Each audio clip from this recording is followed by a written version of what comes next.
Subscribe करें और bell दबाएं ताकि कोई खबर रह न जाए।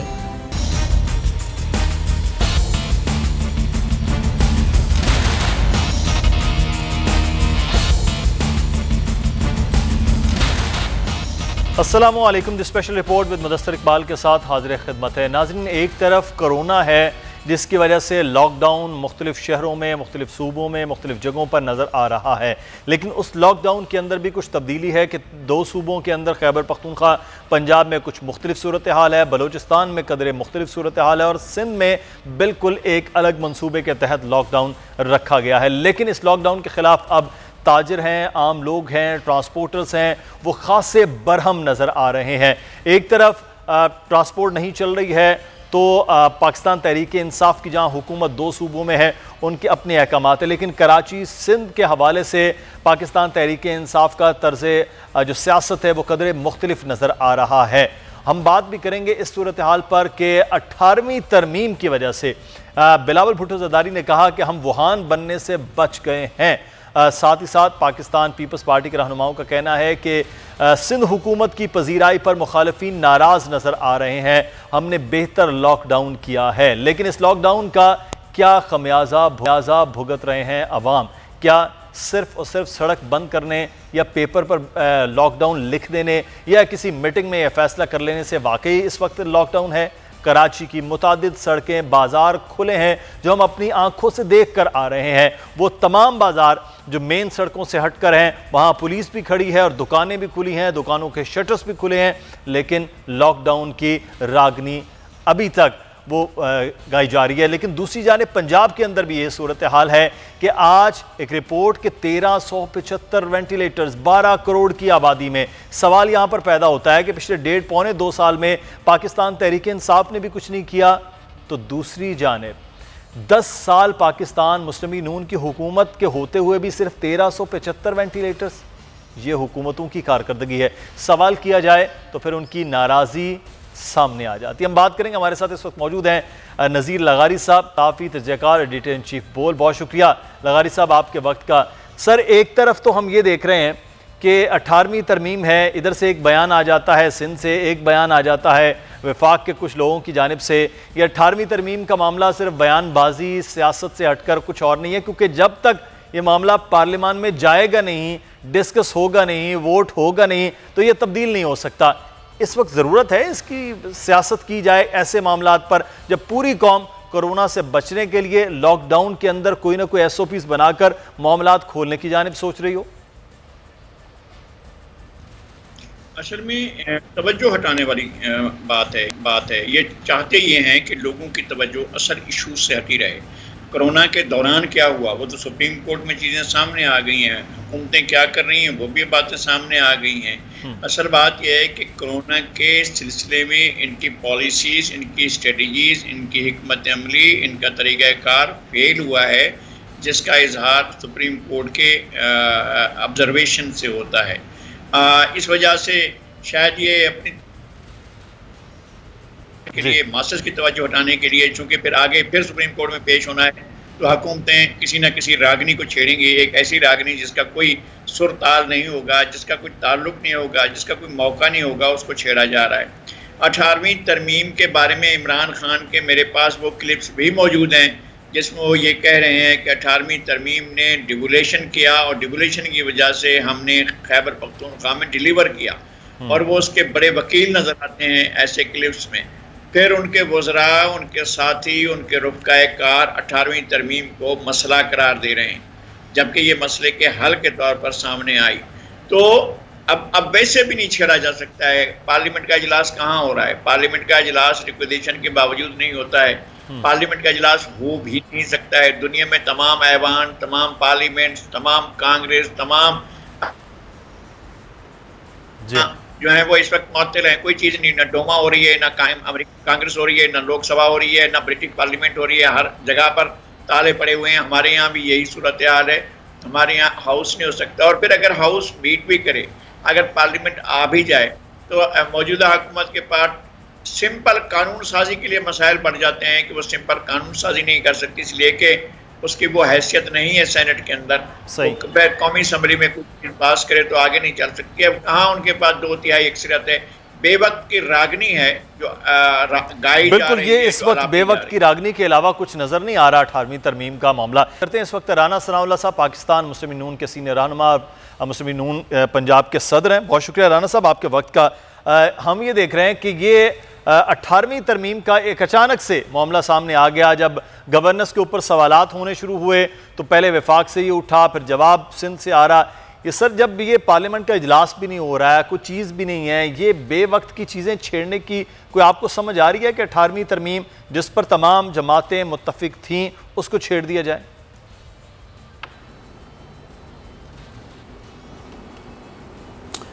देखें, ये बेवक्त की रागनी भी है, इसमें कोई शक नहीं, लेकिन ये जो मौजूदा एक नाअहल टीम इस मुल्क के ऊपर मुसल्लत कर दी गई है, इसके वज़रा का ये खासा है कि वो इस किस्म की फ़जूल बेमानी जो है वो हसास नौइयत की गुफ्तगू जो है उसको बेमानी और एक यानी इस तरह के अंदाज़ में करने के आदी हैं। और बाज़ औक़ात इनकी ये कोशिश भी होती है कि जो मामला दरपेश है उससे ध्यान जो है वो हट जाए। इसी तरह से एक इनके अलाई हैं रावलपिंडी के शेख रशीद साहब, वो ऐसे गप्पी और यानी अफवाहबाज हैं कि उनकी मिसाल ऐसी है कि कोई आदमी किसी पीएन से नैब कासिद से मिल के आ जाए और आके कहे कि जी मेरी साहब से जो है वो 1 to 1 1 घंटा मुलाकात हुई है और मैंने साहब को बड़ी सुनाई है, तो वो भी अपने आप को ये साबित करने के लिए कि वो बड़े पहुँचे हुए और बड़े बाखबर इंसान हैं, वो कोई ना कोई बात कर देते हैं, वो 2-3 दिन चलती रहती है। फिर उसके बाद इनमें से कोई ना कोई ऐसी बात कर देता है, वो फिर मीडिया उसके पीछे जो है वो 2-3 दिन लगा रहता है। और मकसद इनका ये होता है कि जो असल मसला दरपेश है मुल्क को, कौम को, या जो इनकी नाअहली सामने आ रही है उससे जो है वो लोगों की तवज्जो जो है वो हट जाए। 18वीं तरमीम का कोई इशू इस वक्त ना ज़ेर बहस है, ना उसे ज़ेर बहस लाने की कोई ज़रूरत है, ना उसके ऊपर किसी ने बात की है, ना किसी ने ऑफ़र की है, ना किसी ने एक्सेप्ट की। सही। अच्छा राना साहब, एक और चीज़ है, ये तो मामला है 18वीं तरमीम का। दूसरा ये है कि कोरोना के मौसम में नैब की कोई रियायत नहीं है आपकी क़यादत के हवाले से, आप लोगों के हवाले से। लेकिन ख़बर ये भी है कि मियाँ शहबाज शरीफ साहब जब कल नैब में पेश हुए तो नैब कहते हैं कि वो मुतमईन नहीं कर सके हैं। क्या वजह है इसकी?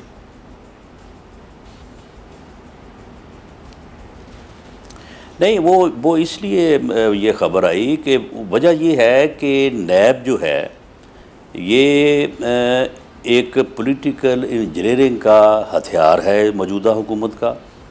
उसका ये खौफ रखना चाहते हैं हर किसी बंदे को, हर जिसे भी खामोश करवाना है। यानी आप मेरी मिसाल ले लें कि मैं इनके एक झूठे बेबुनियाद, यानी इससे ज़्यादा और यानी जो है वो क्या हो सकता है कि रियासत ही अपने शहरी के ख़िलाफ़, हम सियासतदान चलो एक दूसरे के ख़िलाफ़ को झूठी दरख्वास्तें या मुकदमे जो है वो होता रहता है, लेकिन अगर रियासत ही जो है वो अपने एक शहरी के ख़िलाफ़ जो है वो झूठा मुकदमा जो है वो ड्रग्स का बनाए, तो उसके बाद फिर आप मुझे बताएं कि फिर उस मुल्क में इंसाफ या नाम की कोई चीज़ रह जाती है।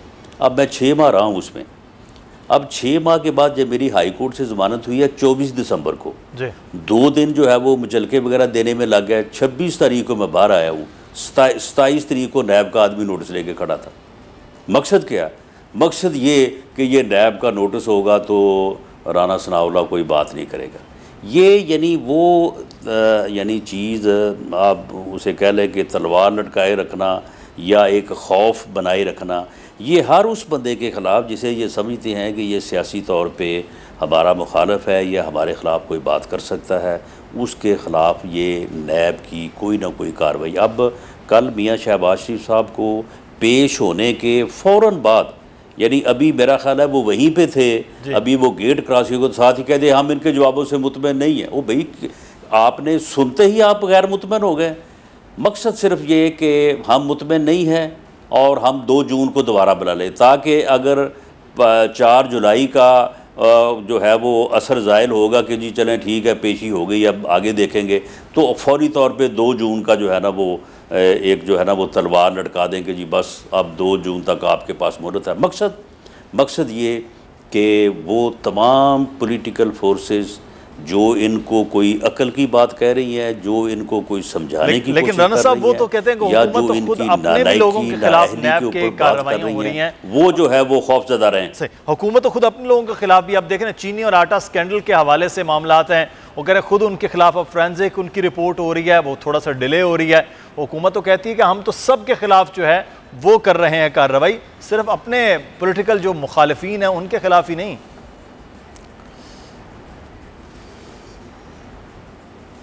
नहीं देखें, कार्रवाई में फ़र्क है ना। अच्छा। आप देखें ना कि 121 अरब रुपए की करप्शन है BRT पेशावर में, तो उसके खिलाफ भी कार्रवाई हो रही है, इसमें कोई शक नहीं कार्रवाई हो रही है। लेकिन अगर अभी वो कार्रवाई हमारे खिलाफ होती तो परवेज़ खटक साहब अब तक जो है वो तकरीबन उनको 1.5 साल होता वो जेल में होते। इसी तरह मालम जब्बा पे जो है वो कार्रवाई हो रही है, सारे किरदार जो हैं वो बाहर हैं, कोई मिनिस्टर है, कोई चीफ मिनिस्टर है, कोई प्रिंसिपल सेक्रेटरी है, कार्रवाई हो रही है। इसी तरह से ये आटे चीने का 100 से 150 अरब रुपए का आम आदमी की जेब के ऊपर पड़ा है, कार्रवाई हो रही है। लेकिन मैं ये आपको लिख के देता हूँ कि उसमें जो ख़ास आदमी हैं, जहांगीर तरीन है, खुसरो बख्तियार है, उनको कोई हाथ नहीं लगाएगा। अच्छा। ये आपको इधर उधर से कोई अलीम खां या कोई सब्तैन खां जैसा को आदमी ढूंढेंगे, उसको पकड़ लेंगे और उसको पकड़ के फिर जो है वो हमारे साथ जो है वो बैलेंस करने की कोशिश करेंगे। अब इन्होंने प्रोग्राम बनाया हुआ है, यानी ये बाकायदा बनी गाला में ये मीटिंग हुई है, चेयर की है बाकायदा वज़ीर आज़म ने, और इनके जो शहजाद अकबर साहब हैं उसमें मेरा नाम है, मियाँ शहबाज शरीफ का नाम है, जवेद लतीफ़ का नाम है, शाह खान अब्बासी का नाम है। ये इन्होंने तय किया हुआ कि जी हमने इनको गिरफ़्तार करना है। अब उसको बैलेंस करने के लिए कोई इधर उधर से पकड़ लेंगे, कोई सब्तैन खां ढूंढेंगे कोई, और कहेंगे देखें जी उधर भी कार्रवाई इधर भी कार्रवाई हो रही है। अगर कार्रवाई हो रही है तो फिर अरेस्ट करें ना जहांगीर तरीन को, अरेस्ट करें खुसरो बख्तियार को, अरेस्ट करें अपना जो है परवेज़ खटक को, अरेस्ट करें महमूद खान को, तो फिर तो पता चले ना कि हाँ जी कार्रवाई जो है वो हर तरफ हो रही है। अच्छा, नज़ीर लगारी साहब हमारे साथ हैं। लगारी साहब, राना साहब की आपने गुफ्तगू सुनी है, वो कह रहे हैं कि बैलेंसिंग नहीं है, लेकिन वो कह रहे हैं कि अब तो जहांगीर तरीन के खिलाफ भी अगर होगा मामला तो भी कार्रवाई होगी, जब तक वो रिपोर्ट नहीं आ रही है। कल भी जुल्फी बुखारी का भी एक इंटरव्यू था बरतानवी नशियाती इदारे को, उन्होंने कहा कि तब तक वो कोई चीज़ भी फाइनल उनके साथ नहीं कर रहे हैं, ना उन पर रिलाय कर रहे हैं वज़ीर आज़म। लगारी साहब, नहीं, बात ये है कि ये चीज़ अपोजिशन के कहने पर खड़ी नहीं की गई, ये चीज़ इनकी अपनी थी, और जब बातें बढ़ गई तो इन्होंने वो चीज़ इंक्वायरी करवाई, फिर पब्लिक के सामने लाए। भाई पब्लिक के सामने लाने के बाद फिर अगर इंक्वायरी होनी है, अगर इन्वेस्टिगेशन होनी है, अगर तहकीकात होनी है, तो फिर नैब के हवाले करें। और नैब के चेयरमैन तो पहले से कह चुके हैं कि भाई अगर मैं कार्रवाई करने पर आ गया तो हुकूमत कोलैप्स कर जाएगी। तो जनाब आपकी जिम्मेदारी है कि हुकूमत को बाकी रखें। क्या ये नैब की जिम्मेदारी है? क्या नैब जो है वो इसलिए ये पार्लियामेंट करेगी फैसला कि हुकूमत को रहना है या नहीं रहना है, या नैब को करनी पड़ेगी, या सरकारी इदारे करेंगे, या महकमे करेंगे, या इस तरह के लोग करेंगे कि जनाब हम हुकूमत को बाकी रखना चाहते हैं? तो आपकी ख्वाहिशों पर चीज़ें चलेंगी। अपोजिशन के लिए तो आप बुरान निकाल लेते हैं और आप कहते हैं गिरफ्तार कर लो नवाज शरीफ को, आप गिरफ्तार कर लो शहबाज शरीफ को, आप गिरफ्तार कर लो राना सनाउल्लाह को, नैब ना गिरफ्तार करे, जाएँ कोई और इदारा जाकर गिरफ्तार कर ले। और गिरफ्तार एक ऐसे केस पर कि जो दुनिया का कोई भी शख्स मानने को तैयार नहीं है कि भाई ये क्या हो रहा है, ये गिरफ्तार कैसे कर रहे हैं, किस बुनियाद पर कर रहे हैं। सिर्फ ये साबित करने के लिए हम धौंस करना जानते हैं, हम धांधली करना जानते हैं, हम ज्यादती करना जानते हैं, हम जुल्म करना जानते हैं, हम सब कुछ करना जानते हैं और लोगों की आंखों में धूल झोंक कर करना जानते हैं। हमारा कोई कुछ नहीं बिगाड़ सकता। सही। अच्छा, सरदारी को गिरफ्तार कर लेंगे, हम चाहेंगे उनकी बहन को गिरफ्तार कर लेंगे, हम चाहेंगे किसी को भी। सही, बिल्कुल सही है कि अगर वो अक्रॉस द बोर्ड है तो फिर अक्रॉस द बोर्ड नज़र आना चाहिए। नैब के हवाले से बारी सवाल, लेकिन नैब कहता है कि हम फेस नहीं देख रहे हैं, हम केस देख रहे हैं। तो राना सनाउल्लाह साहब, आपकी जमातों के खिलाफ शायद केस बड़े मजबूत हैं बकौल नैब के, इसलिए फिर आपको जल्दी गिरफ्तारी हो जाती है। अलीम खान हो या सब्तैन खान हो, उनके खिलाफ भी केस ज़्यादा मजबूत है, शायद उनकी गिरफ्तारी हो। जहांगीर तरीन के खिलाफ केस नहीं मजबूत हो सकता, या वज़ीर दाखिला जो हैं खटक साहब, उनके खिलाफ केस मजबूत नहीं हो सकता, वज़ीर आला KPK के खिलाफ केस कमज़ोर होगा, इसलिए गिरफ्तारी नहीं हो रही होगी। सर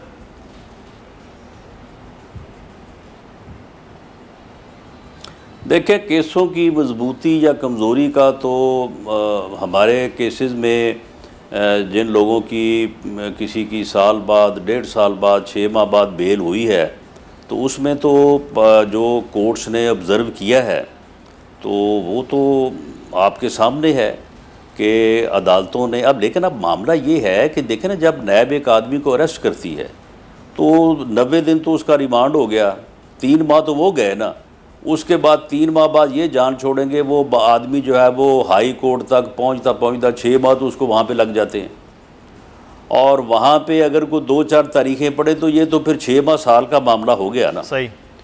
तो मामला ये है कि 6 माह साल बाद जब वो केस जो है वो हाई कोर्ट में डिस्कस होता है तो वहाँ पे जज पूछते हैं कि भाई सबूत किधर है, बग़ैर किसी सबूत के सिर्फ आपने जो है वो यानी जो है वो सिर्फ अबहाम की बुनियाद के ऊपर, कन्फ्यूज़न की बुनियाद के ऊपर जो है वो आपने अरेस्ट कर लिया है, आपके पास कोई सबूत नहीं है, आपको कोई तफ्तीश करना नहीं आता।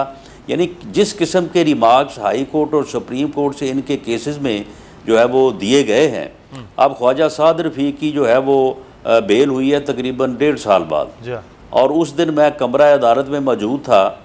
जज साहब जो हैं उन्होंने 3 मरतबा कहा प्रोसिक्यूटर से कि मुझे कोई एक सबूत ला दो। वो भाई कोई चीज़ तो सामने रखो, किस बुनियाद के ऊपर आपने ये मुकदमा बनाया है। तो he was fail to put anything, कोई चीज़ सामने रखने के वो काबिल नहीं था। लेकिन उस आदमी को तो 1.5 साल लग गया ना, उसका 1.5 साल तो वापस नहीं आएगा। अब इसी तरह से बाकी केसेस आप देख लें।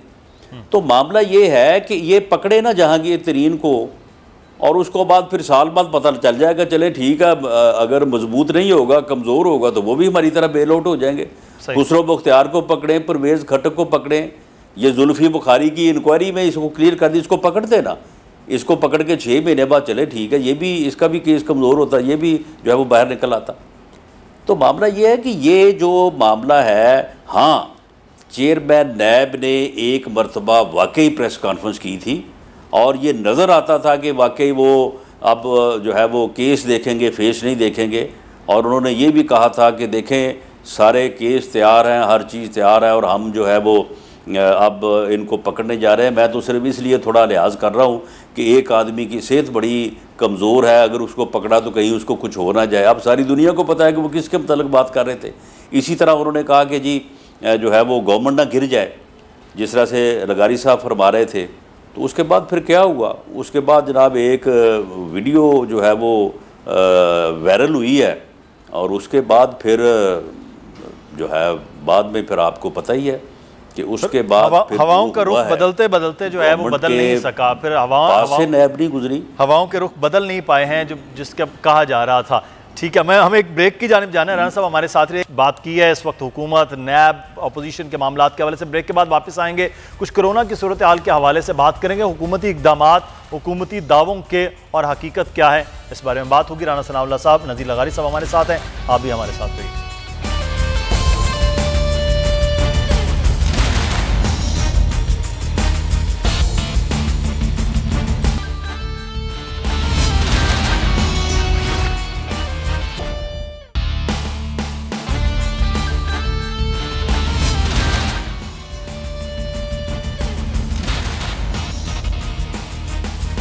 ब्रेक के बाद आपको खुश आमदीद कहते हैं। कोरोना की सूरत हाल के हवाले से और हुकूमती इक़दामात पर हम बात करेंगे।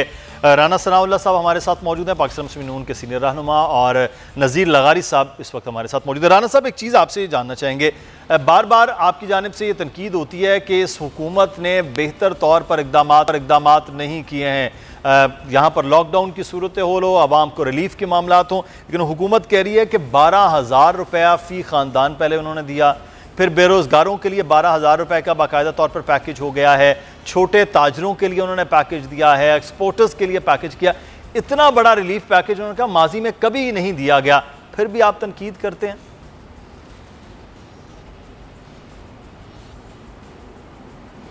देखें, इसमें इन चीज़ों को एनालाइज करें, मीडिया की ये ड्यूटी है, और जो हमारे सहाफ़ी भाई हैं जो एनालाइज करते हैं इन चीज़ों को, उनकी भी ये ज़िम्मेदारी है। अब देखें जो इन्होंने शोर डाला हुआ है, हमने 1200 का जो है वो रिलीफ पैकेज दे दिया है, उसमें 300 अरब जो है वो तो गंदम की ख़रीदारी पे है। आप मुझे बताएं कि कब से तमाम सूबाई और कौमी वफाकी हुकूमत जो है वो गंदम की ख़रीदारी हर साल करती है। कभी गंदम की ख़रीदारी जो है वो भी कभी जो है वो रिलीफ में जो है वो शामिल की गई है। इसी तरह से जो वो ताजरों को रिफ़ंड देना था उसका कोई 100-150 अरब वो उसमें शामिल किया गया था। इसी तरह से ये जो बेनज़ीर इनकम सपोर्ट स्कीम है, इसमें हमारे ज़माने में 150 अरब के लगभग था, बल्कि 200 अरब के लगभग इसका बजट। अब इसमें जो है उसको भी डाला हुआ है, वो 1200 में उस 150-200 अरब को भी बीच में शामिल किया हुआ। यानी उन्हीं चीज़ों को जिस तरह से टोपी घुमाते हैं ना, उसी तरह से घुमा के तो उन्होंने वो 1000-1200 का रिलीफ कर दिया। आप मुझे बताएं कि ये जो छोटे ताजरों को रिलीफ है, ये क्या रिलीफ है ये कि जी उनका जो है ना बिजली का बिल, जी हाँ, 3 माह, वो जब वो काम शुरू करेंगे, यानी इस क्राइसिस से निकल के जब लॉकडाउन ख़त्म हो जाएगा, इकॉनमी बहाल हो जाएगी, फिर उनके बिजली के बिल आएंगे। बिजली के बिल जो अगले 6 माह के आएंगे, उन 6 माह में जो है वो इन पैसों को वो इस्तेमाल कर सकें। ये रिलीफ है छोटे ताजरों के लिए। अब आ जाए आपके, इन्होंने जो लोगों को 12-12 हज़ार तकसीम किया है, वो वही बेनज़ीर भुट्टो इनकम सपोर्ट के पैसे हैं। वो इन्होंने पिछले 3-4 माह से नहीं दिए थे, उनमें कुछ थोड़ा इजाफा करके जो है वो उन्हीं लोगों को जो है वो इन्होंने दिए हैं।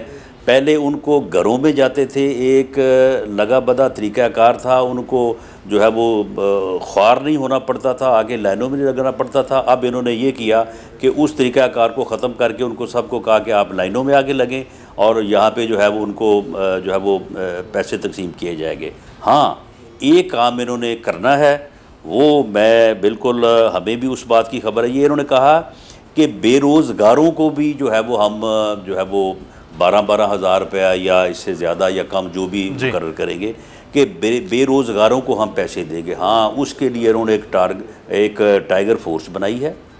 वो टाइगर फोर्स जो है वो पॉलिटिकली मोटिवेटेड और एक पॉलिटिकल फोर्स है, वो एक ब्लैक मेलिंग फोर्स है। वो इंतज़ामिया के ऊपर भी जो है वो ख़राबी करेगी, बाकी मामलात में भी वो जो है वो उसकी खराफात होंगी। अब ये जो टाइगर फोर्स है ये क्या काम करेगी, ये कल वज़ीर-ए-आज़म साहब ने ख़ुद बताया है, उस्मान डार साहब ने ख़ुद बताया, ये बेरोज़गारों को रजिस्टर्ड करेगी। अब ये वो लिस्टें तैयार करेगी और उन लिस्टों की तैयारी के ऊपर जो है ये लोगों को पैसे देंगे, और उन लिस्टों में वही लोग होंगे जो कि पॉलिटिकली जिन लोगों को ये खुश करना चाहते हैं, जिन लोगों को ओबलाइज करना चाहते हैं, जिन लोगों को सर वो तो कह रहे हैं शफाफ तरीके से पोर्टल का निज़ाम बनाया है, उस पोर्टल के निज़ाम में लोग रजिस्टर्ड होंगे। जैसे बेनज़ीर इनकम सपोर्ट प्रोग्राम में लोग रजिस्टर्ड हैं, वैसे ही एक शफाफ तरीके से ये प्रोग्राम होगा कि बेरोज़गार जो हो चुके हैं उनको पैसे मिल सकें।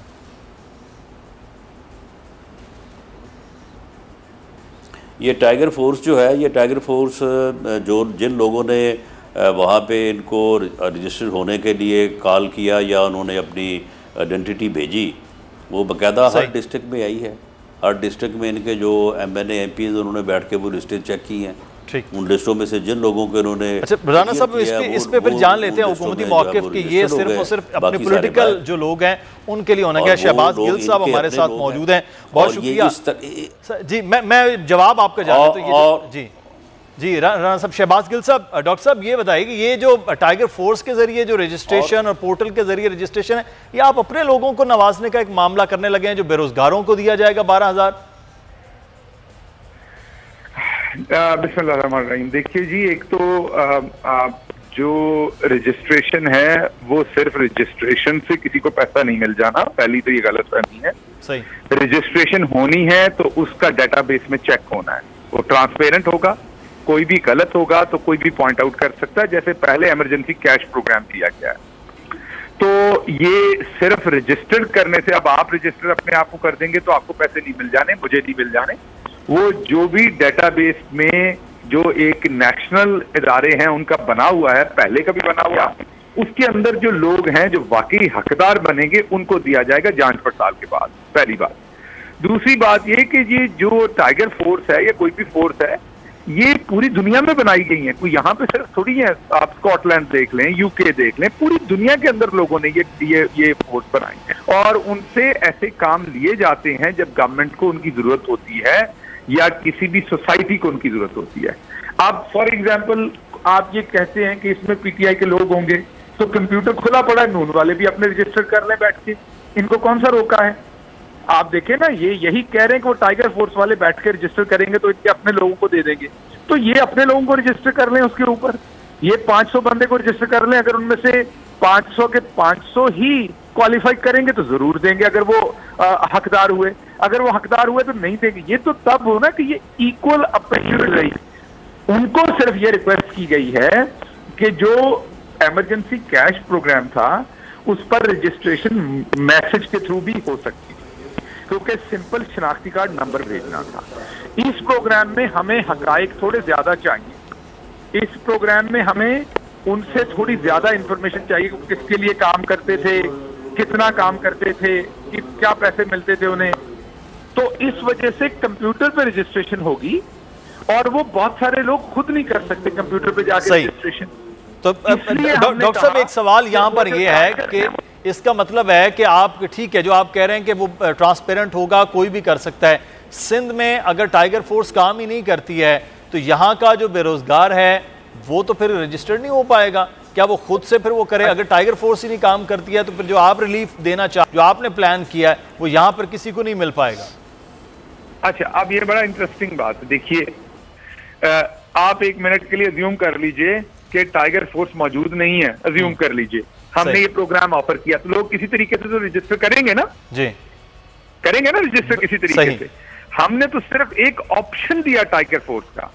मैंने तो रिक्वेस्ट की है, मसलन जैसे राणा सनाउल्लाह साहब ने इलेक्शन जीता हुआ है फैसलाबाद से, तो इनकी ये समाजी इखलाकी जिम्मेदारी बनती है कि जो इनका डेरा है वहां भी एक दो कंप्यूटर पड़े हों, ताकि जो नादार गरीब लोग हैं वो जिनको नहीं पता कि कैसे रजिस्टर करना है, इनके फर्क होगा ना, इनको भी उनकी मदद करनी चाहिए।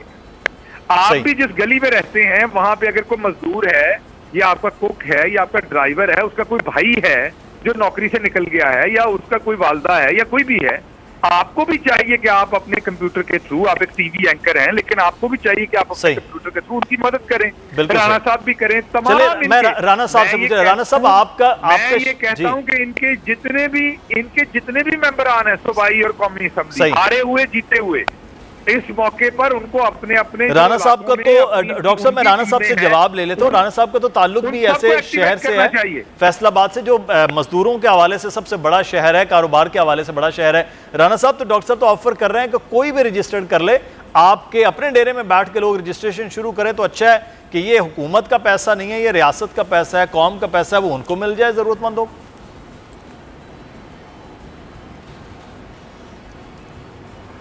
देखिए, मेरा ख्याल है कि शहबाज साहब क्योंकि अब पंजाब में नहीं है, ये इस्लामाबाद बैठे हैं जी, तो इन्हें शायद इसकी ऑन ग्राउंड जो जिस तरह से ये काम हो रहा है, इसकी अगर इनको पूरी तरह से अगर ख़बर है या इसके मतलब ये मालूम कर लें कि अपोजिशन के किसी मेंबर को, वो MNA हो वो MP हो, इस पूरे प्रोसेस में ये अमदाद से लेके राशन तक और बाकी जितनी भी एक्टिविटीज़ जो है वो गवर्नमेंट साइड से हुई है, किसी में जो है वो शामिल नहीं किया गया।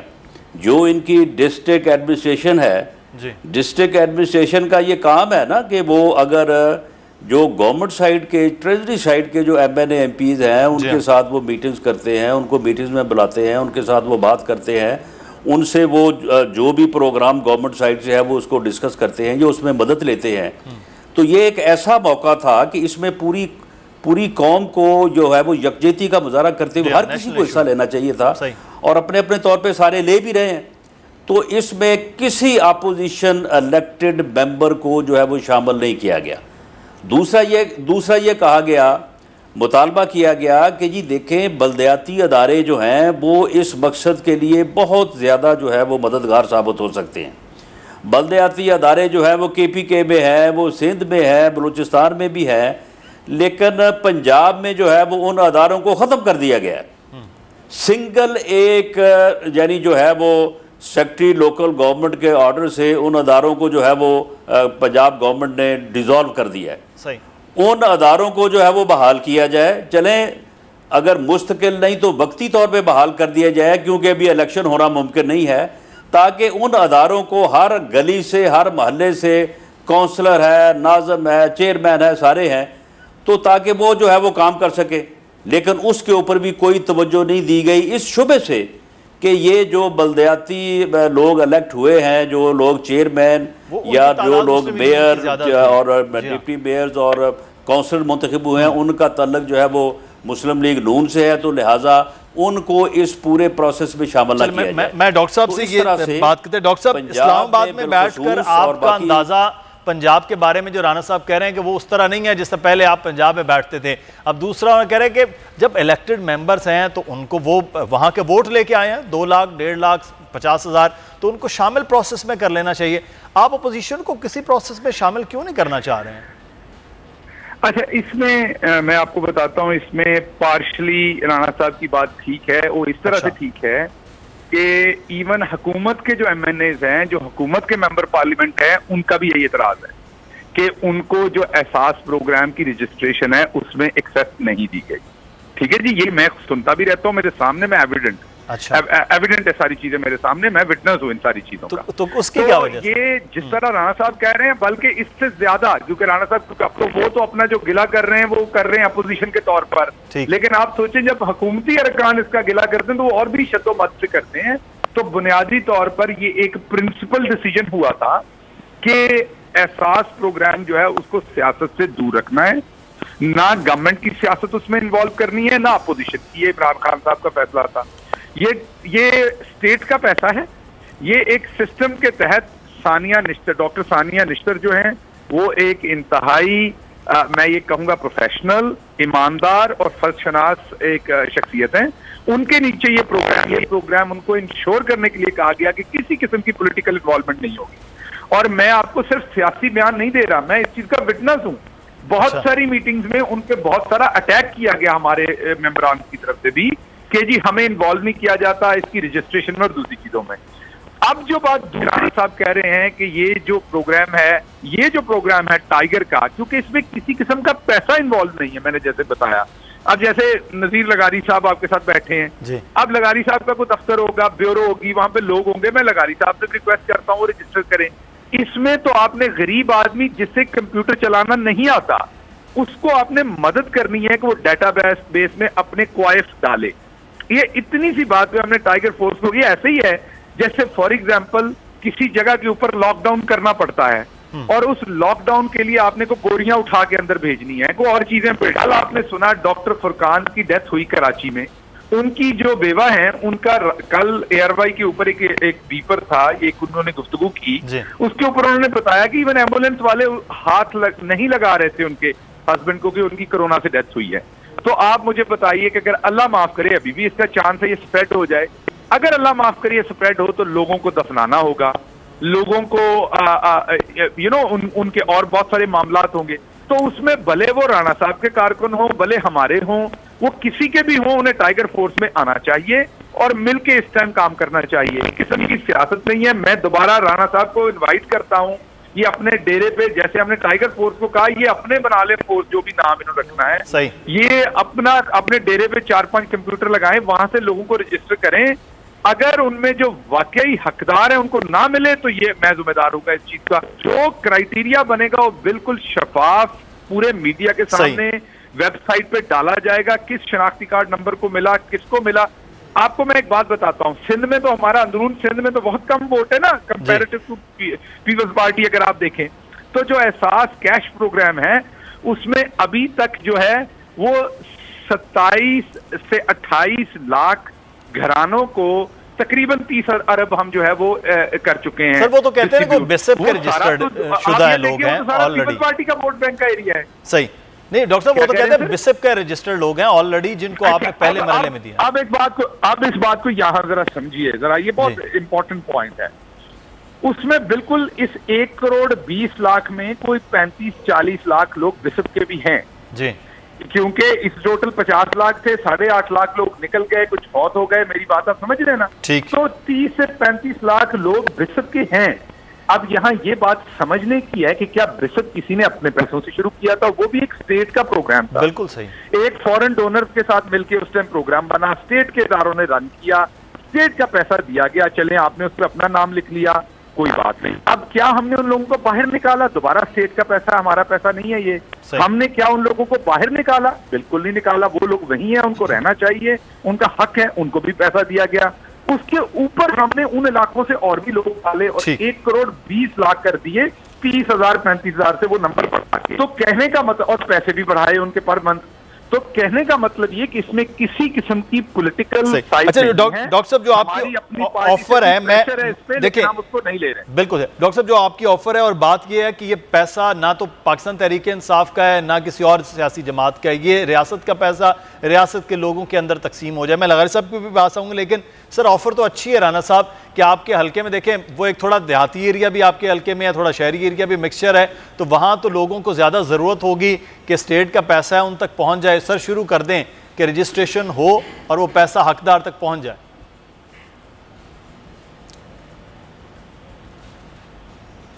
देखिए, मैं इसके ऊपर लंबी बात नहीं करता। शहबाज गिल साहब ने ये आपको पूरी जो है वो बात सुनाई है जी। मेरा एक तो सवाल ये है कि बेनज़ीर इनकम सपोर्ट प्रोग्राम जो है उसका डेटा कलेक्ट करने का तरीक़ाकार क्या था? क्या वो तरीक़ाकार यही था जो इन्होंने अब अपनाया है, या वो कोई तरीक़ाकार और था? दूसरी बात ये है कि ये जो इन्होंने फरमाया कि जी आप कंप्यूटर रखें और लोगों का डेटा जो है वो फलां जो आईडी है उसके ऊपर जो है वो भेज दें जी, उसके बाद देखा जाएगा कि जो उस क्राइटेरिया पे पूरा उतरता होगा उसको पैसे मिलेंगे।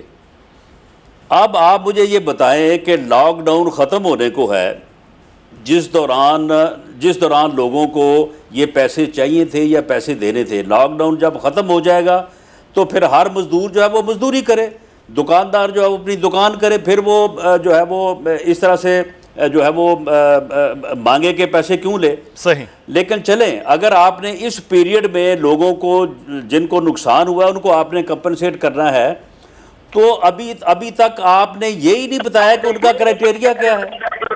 यानी कल सारा दिन जो आपकी ट्रांसमिशन चली है उसमें उस्मान डार साहब ने भी कहा है कि टाइगर फोर्स रजिस्टर करेगी, वजीर आज़म साहब ने भी कहा है कि बेरोजगारों को टाइगर फोर्स रजिस्टर करेगी।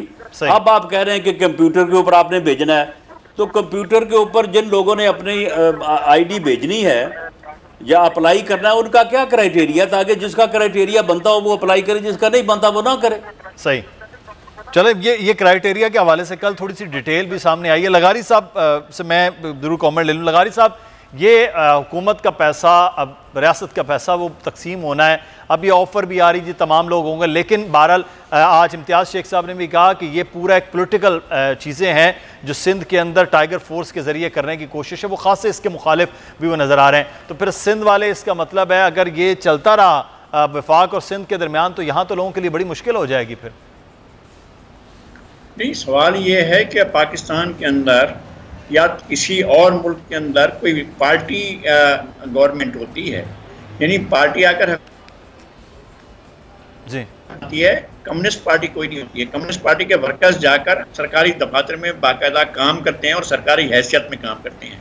ये नहीं हो सकता है कि पीपल्स पार्टी अपने कारकुनों को भर्ती कर ले, पाकिस्तान तहरीक इंसाफ अपने कारकुनों को भर्ती कर ले, या जी अगर सब रिक्रूटमेंट होती है और नॉन गवर्नमेंट के लोग जिनका कोई वास्ता नहीं होता सरकारी अमूर से, अगर वो आ जाते हैं और आप एक अपनी फोर्स बना लेते हैं, तो ये जिस पर एतराज़ होता था भुट्टो साहब के ज़माने में कि उन्होंने कोई सिक्योरिटी फोर्स बनाई थी, ये तो उससे भी बुरी चीज़ होगी। सही, बिल्कुल सही है। ये बहरहाल अब देखना ये है कि हुकूमत कह रही है कि इसका कोई ताल्लुक जो है वो पॉलिटिकल जो पॉइंट स्कोरिंग है या पॉलिटिकल लोगों से नहीं है। वो कह रहे हैं सब लोग इसमें आ सकते हैं। अपोजिशन को बहरहाल एतराज़ है, चाहे वो पाकिस्तान मुस्लिम नून पंजाब के अंदर कर रही है या पाकिस्तान पीपल्स पार्टी सिंध के अंदर कर रही है। अब देखना यह है कि कौन वाकई हकदार हैं जिनकी रजिस्ट्रेशन हो जाए और जिन तक ये पैसा पहुँच जाए। बहुत शुक्रिया राना सनाउल्लाह साहब, हमारे साथ मौजूद है पाकिस्तान मुस्लिम यूनियन पंजाब के सदर नज़ीर लगारी साहब, आपका बहुत शुक्रिया। डॉक्टर शहबाज गिल साहब हमारे साथ मौजूद थे, पाकिस्तान तहरीक इंसाफ के रहनुमा। आप तीनों अब आपका शुक्रिया अदा करते हैं। प्रोग्राम से मुदस्सिर इकबाल को इजाज़त दीजिए, कल फिर हाजिर होंगे। अल्लाह हाफ़िज़।